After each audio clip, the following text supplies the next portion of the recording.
Sometimes I think the world is less something we live in and more something we live through. You ever notice how the same day can feel completely different depending on the way you meet it? One morning, everything feels grey, sluggish, slow, like the world's really beating down on you. But it's the same street, the same people. And when another morning comes, nothing has changed except you. And suddenly there's color again. The air feels open. Someone's laughter catches you off guard. And for a moment, you remember what it's like to belong to the world instead of watching it from the edge. I think about that quite often. How much what I see isn't really out there at all. It's shaped by what I bring to it. My eyes carry old stories, my heart colors the light. The world bends quietly to my inner weather, my inner storm. When I move through life closed off, everything feels like an argument waiting to happen. But when I soften, even a stranger's glance feels like kindness. It's not that the world changes, it's that I do. And somehow, everything follows.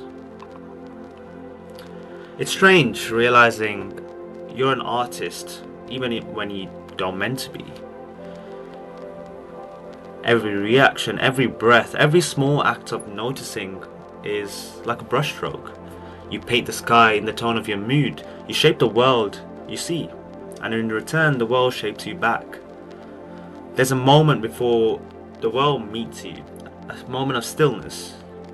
Most days it passes without sound, but the days you spill your coffee, you get bad news, and someone says the wrong thing. And instantly you're inside the old story again. But sometimes, if you catch that pause, that moment of stillness, there's a pocket of space. You have to ask yourself, what kind of world do you want to see right now? Because every small choice rewrites your reality.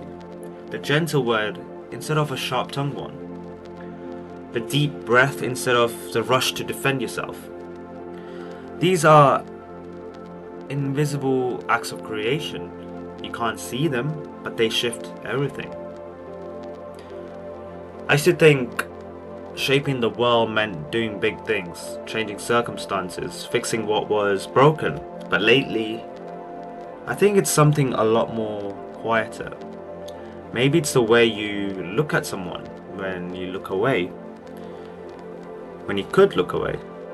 The way you let a moment breathe instead of forcing it to make sense. Maybe shaping the world isn't about control, and it's more about your attention. Attention is what softens the edges. When you really see something, the chipped mug, the tired cashier, the way the late night lights settle on the road, it stops being background noise. It becomes part of the story you're living. And the more you see, the more alive everything feels. I really feel this on the walks I sometimes take during the night.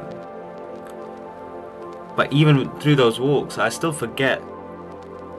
I also do get caught in quick reactions. But even then, when I finally quiet down, I feel that the world hasn't changed at all. It's just kind of reflects what I bring to the table.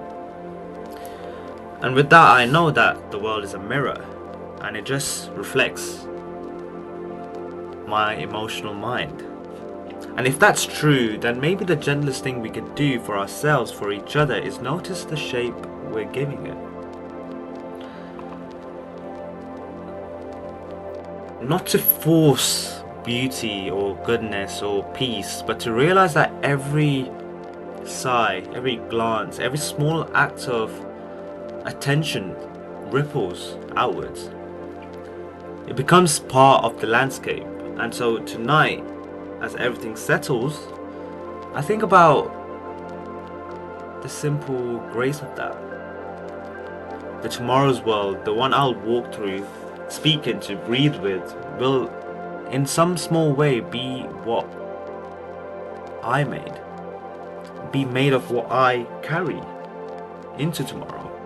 And that's enough to make me want to move softer, to look longer, to let the light fall just as it is, and meet it with the best part of me that's still awake.